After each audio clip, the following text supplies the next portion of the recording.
بڑے سے حال نما کمرے میں 10-12 جوڑے رقص میں مصروف تھے۔ بڑی تیز قسم کی موسیقی سے حال گونج رہا تھا۔ ان جوڑوں میں مردوں نے سیاہ رنگ کے لباس پہنے ہوئے تھے۔ اسی لمحے حال کے کونے کا دروازہ کھلا اور ایک لمبا تڑنگا اور خاصے سڈول اور بھاری جسم کا آدمی اندر داخل ہوا۔ اس کی آنکھوں میں سانپ کی سی چمک تھی، جبکہ چہرے پر زخموں کے اتنے نشانات تھے کہ شاید اصل چہرہ ان نشانات میں ہی چھپ گیا تھا۔ یہی وجہ تھی کہ وہ شکل و صورت سے خاصا بھیانک اور دہشت ناک لگ رہا تھا۔ اس کے دونوں سائڈوں پر ہولسٹر لٹک رہے تھے، جن میں بھاری دستوں والے ریوالور صاف نمایاں تھے۔ اس کے پیچھے دو گینڈے نما آدمی بڑے مؤدبانہ انداز میں چل رہے تھے۔ ان دونوں کے ہاتھوں میں ہلکی لیکن جدید ساخت کی مشین گنیں تھیں۔ ان کے اندر داخل ہوتی ہی رقص یکلق تھم گیا۔ گڈ، تو ڈانس ہو رہا ہے، لیکن سنا ہے آج ہوٹل برگنزا میں کوئی اسپیشل شو ہے، بڑا ہی ہنگامہ خیز شو۔ آج وہ کیوں نہ دیکھیں؟ آگے آنے والے نے اونچی آواز میں کہا۔ اس کے لہجے میں درشتی اور سختی نمایاں تھی، حالانکہ وہ اپنی طرف سے بڑے دوستانہ انداز میں بات کر رہا تھا۔ اوہ گڈ باس، ویری گڈ، میں نے بھی سنا ہے آج وہاں بڑا ہنگامہ خیز شو ہے، رقص کرنے والے نوجوانوں میں سے ایک نے خوش ہوتے ہوئے کہا۔ اگر ہارپر اسے ہنگامہ خیز کہہ رہا ہے تو پھر یہ واقعی ہنگامہ خیز ہوگا، باس نے دانت نکوستے ہوئے کہا۔ وہ اپنی طرف سے مسکرا رہا تھا، لیکن اس کے مسکرانے کا انداز ایسا تھا جیسے کوئی بھیڑیا غصے سے دانت نکوس رہا ہو۔ لیکن باس، وہاں تو ایڈوانس بکنگ ہو چکی ہوگی، ایک اور نوجوان نے کہا۔ لیکن دوسرے لمحے زوردار تھپڑ کی آواز کے ساتھ ہی وہ بری طرح چیختا ہوا فرش پر جا گرا۔ باس کا ہاتھ اس کی فکرہ مکمل ہونے سے پہلے ہی بجلی کی طرح گھوما تھا۔ یہ لاسٹ وارننگ ہے ڈرٹی بوائے، اب اگر تم نے ڈیتھ گروپ کی توہین کی تو گولی مار دوں گا، باس نے غراتے ہوئے۔ سوری باس، میرا یہ مطلب نہیں تھا، نوجوان نے گال پر ہاتھ رکھ کر اٹھتے ہوئے کہا۔ اس کا چہرہ خوف سے زرد پڑ گیا تھا۔ تمہارا جو بھی مطلب تھا، تم نے یہ فکرہ کہہ کر ڈیتھ گروپ کی توہین کی ہے۔ تمہارا کیا خیال ہے ڈیتھ گروپ کو وہ لوگ سیٹیں مہیا کرنے سے انکار کرنے کی جرت کر سکتے ہیں؟ جانتے ہو، ایک لمحے میں ہال میں موجود ہر شخص خون میں نہایا پڑا ہوگا، باس نے ہونٹ بھینچتے ہوئے کہا، اور نوجوان شرمندہ سے انداز میں سر جھکا کر کھڑا ہو گیا۔ ان عورتوں کو اب دفع کرو، میں ہوٹل کے مینیجر سے بات کرتا ہوں، باس نے غراتے ہوئے کہا، اور اس کی بات سنتے ہی رقص کرنے والی عورتیں اس بری طرح دروازے کی طرف بھاگی جیسے اگر انہیں ایک لمحے کی بھی دیر ہو گئی تو ان پر قیامت ٹوٹ پڑے گی۔ باس تیز تیز قدم اٹھاتا ہوا ہال کے کونے میں رکھے ہوئے صوفوں کی طرف بڑھ گیا۔ باقی مرد بھی اس کے پیچھے چلنے لگے۔ صوفوں کی درمیانی میز پر ٹیلی فون پڑا ہوا تھا۔ ہوٹل برگنزا کے نمبر ملاؤ چارلس، باس نے بڑبڑاتے ہوئے انداز میں صوفے پر بیٹھتے ہوئے کہا۔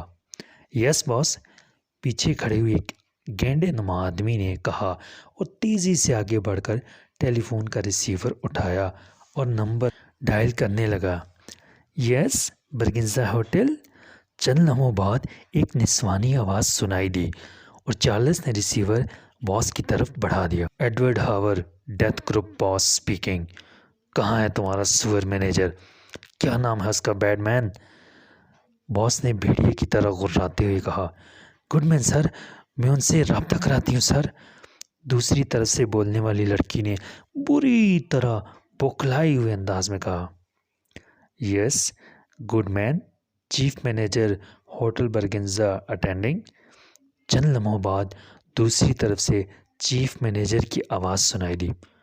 نیچی آواز میں بات کر سور کے بچے، تمہیں بتایا نہیں گیا کہ تم ڈیتھ گروپ کے باس ایڈورڈ ہاور سے بات کر رہے ہو؟ پھر تمہیں یہ جرت کیسے ہوئی کہ تم میرے سامنے اونچی آواز میں بات کرو؟ ایڈورڈ ہاور نے بری طرح چیختے ہوئے کہا۔ سوری سر، میں سمجھا سر کہ لڑکی بھول گئی ہے سر، کیونکہ سر آپ کے مہمانوں کو ہم نے کوئی تکلیف نہیں دی سر، ان کا استقبال تو سر ہم نے VIP کی طرح کی ہے سر، آپ بے شک ان سے پوچھ لیں سر، ہم نے سب سے اچھی سیٹیں انہیں مہیا کی ہیں سر۔ مینیجر نے بری طرح سہمے ہوئے لہجے میں کہا، کیا بک رہے ہو؟ کیا تم میں اب اتنی جرت ہو گئی ہے کہ تم ایڈورڈ ہاورڈ کا مذاق اڑاؤ؟ باس کا غصہ اب پورے عروج پر پہنچ گیا تھا۔ سر میں سچ کہہ رہا ہوں سر، آپ بے شک اپنے مہمانوں سے پوچھ لیں، مینیجر نے رو دینے والے لہجے میں کہا۔ پھر وہی بکواس، کیسے مہمان؟ کس کے مہمان؟ کیا بک رہے ہو؟ کیا تم نشے میں ہو یا خودکشی کرنا چاہتے ہو؟ باس نے چیختے ہوئے کہا۔ سر ابھی 1 گھنٹہ پہلے سر آپ نے فون نہیں کیا تھا سر کہ آپ کے مہمان آ رہے ہیں، 5 اسپیشل سیٹیں چاہیے، اور سر میں نے اسپیشل سیٹیں الاٹ کر دی، ابھی 10 منٹ پہلے سر آپ کے مہمان پہنچے ہیں۔ مینیجر کی حیرت اور خوف سے پھٹی ہوئی آواز سنائی دی، کیا بکواس کر رہے ہو؟ کس نے فون کیا تھا؟ میں نے تو فون نہیں کیا۔ اس بار باس نے حیرت بھرے لہجے میں کہا، تم میں سے تو کسی نے فون نہیں کیا؟ اچانک باس نے مڑ کر پیچھے کھڑے ہوئے اپنے ساتھیوں سے مخاطب ہو کر کہا، نو باس، ہم تو شام سے یہاں ہیں، ویسے بھی سر ہم آپ کی اجازت کے بغیر کیسے فون کر سکتے تھے؟ سب نے بیک آواز ہو کر جواب دیتے ہوئے کہا، میں سچ کہہ رہا ہوں جناب، فون آیا تھا ڈیتھ گروپ کے نام سے، مینیجر نے کہا۔ کتنے لوگ ہیں اور کون لوگ ہیں؟ کیا تم انہیں پہچانتے ہو؟ باس نے دانت پیستے ہوئے کہا، نو سر، میں انہیں کیسے پہچان سکتا ہوں؟ ان میں سے ایک عورت ہے، اس کی قومیت تو شاید سوئس ہے، باقی 4 مرد ہیں، ایشیائی لگتے ہیں، ان میں سے ایک تو بالکل ہی احمق سا آدمی ہے، وہ بڑی عجیب سی حرکتیں کر رہا ہے، ہم تو سر آپ کے مہمان ہونے کی وجہ سے اس کی حرکتیں مجبوراً برداشت کر رہے ہیں، مینیجر نے جواب دیا۔ اس کے لہجے میں ہکلاہٹ نہ تھی۔ ایک سوئس عورت اور 4 ایشیائی مرد، ٹھیک ہے، کتنا وقت رہتا ہے شو شروع ہونے میں؟ باس نے کچھ سوچتے ہوئے پوچھا۔ سر ابھی آدھا گھنٹہ رہتا ہے، مینیجر نے جواب دیا۔ ٹھیک ہے، کافی وقت ہے، اور سنو، ان لوگوں کو کچھ نہیں بتانا، ہم خود تمام بندوبست کر لیں گے، ایڈورڈ ہاورڈ نے تحکمانہ لہجے میں کہا۔ یس سر، آپ بے فکر رہیں سر، مینیجر نے جواب دیا، اور باس نے زور سے ریسیور کریڈل پر پٹخ دی۔ تو اب نقلی ڈیتھ گروپ بھی بننے لگے ہیں، لیکن یہ کون لوگ ہو سکتے ہیں؟ ایشیائی لوگوں میں تو بہرحال اتنی عقل اور جرت ہو ہی نہیں سکتی کہ وہ اس قسم کا فراڈ کریں۔ یہ میرے خیال میں اس سوئس عورت کا کیا دھرا ہوگا۔ ٹھیک ہے، یہی ہوگا، اور اسے بہرحال اس کی سزا بھگتنی ہوگی، ایڈورڈ ہاورڈ نے زور سے صوفے کی سائڈ پر مکہ مارتے ہوئے کہا۔ باس، ان سب کو گولیوں سے اڑا دینا چاہیے، پیچھے کھڑے چارلس نے کہا۔